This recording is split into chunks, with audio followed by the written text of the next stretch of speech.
Hebrews chapter 11. Now faith is confidence in what we hope for and assurance about what we do not see. This is what the ancients were commended for. By faith, we understand that the universe was formed at God's command, so that what is seen was not made out of what was visible. By faith, Abel brought God a better offering than Cain did. By faith, he was commended as righteous when God spoke well of his offerings, and by faith, Abel still speaks, even though he is dead. By faith, Enoch was taken from this life so that he did not experience death.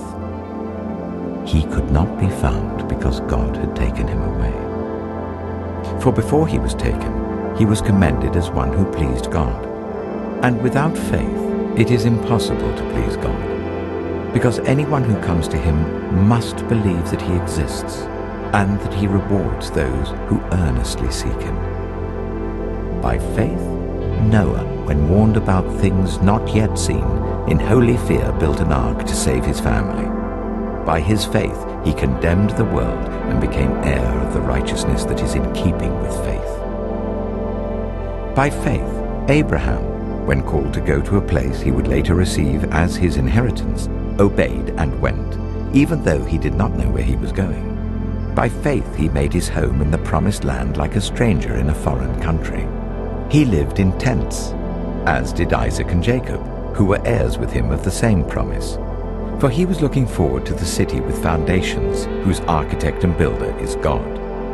And by faith even Sarah, who was past childbearing age, was enabled to bear children because she considered him faithful who had made the promise.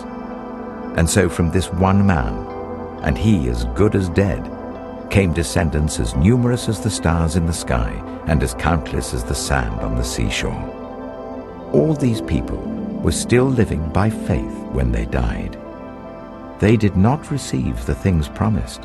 They only saw them and welcomed them from a distance, admitting that they were foreigners and strangers on earth. People who say such things show that they are looking for a country of their own. If they had been thinking of the country they had left, they would have had opportunity to return. Instead, they were longing for a better country, a heavenly one. Therefore God is not ashamed to be called their God, for he has prepared a city for them. By faith, Abraham, when God tested him, offered Isaac as a sacrifice. He who had embraced the promises was about to sacrifice his one and only son, even though God had said to him, "It is through Isaac that your offspring will be reckoned." Abraham reasoned that God could even raise the dead, and so, in a manner of speaking, he did receive Isaac back from death. By faith, Isaac blessed Jacob and Esau in regard to their future. By faith, Jacob, when he was dying, blessed each of Joseph's sons and worshipped as he leaned on the top of his staff. By faith, Joseph, when his end was near, spoke about the exodus of the Israelites from Egypt and gave instructions concerning the burial of his bones. By faith, Moses' parents hid him for 3 months after he was born, because they saw he was no ordinary child and they were not afraid of the king's edict. By faith, Moses, when he had grown up, refused to be known as the son of Pharaoh's daughter. He chose to be ill-treated along with the people of God, rather than to enjoy the fleeting pleasures of sin.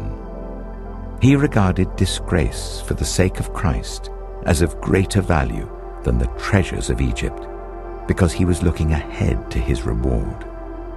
By faith he left Egypt, not fearing the king's anger. He persevered because he saw him who is invisible. By faith he kept the Passover and the application of blood, so that the destroyer of the firstborn would not touch the firstborn of Israel. By faith the people passed through the Red Sea as on dry land, but when the Egyptians tried to do so, they were drowned. By faith the walls of Jericho fell after the army had marched round them for 7 days. By faith the prostitute Rahab, because she welcomed the spies, was not killed with those who were disobedient. And what more shall I say? I do not have time to tell about Gideon, Barak, Samson, and Jephthah, about David and Samuel and the prophets, who through faith conquered kingdoms, administered justice, and gained what was promised, who shut the mouths of lions, quenched the fury of the flames, and escaped the edge of the sword, whose weakness was turned to strength, and who became powerful in battle and routed foreign armies. Women received back their dead, raised to life again. There were others who were tortured, refusing to be released, so that they might gain an even better resurrection. Some faced jeers and flogging, and even chains and imprisonment. They were put to death by stoning. They were sawn in two.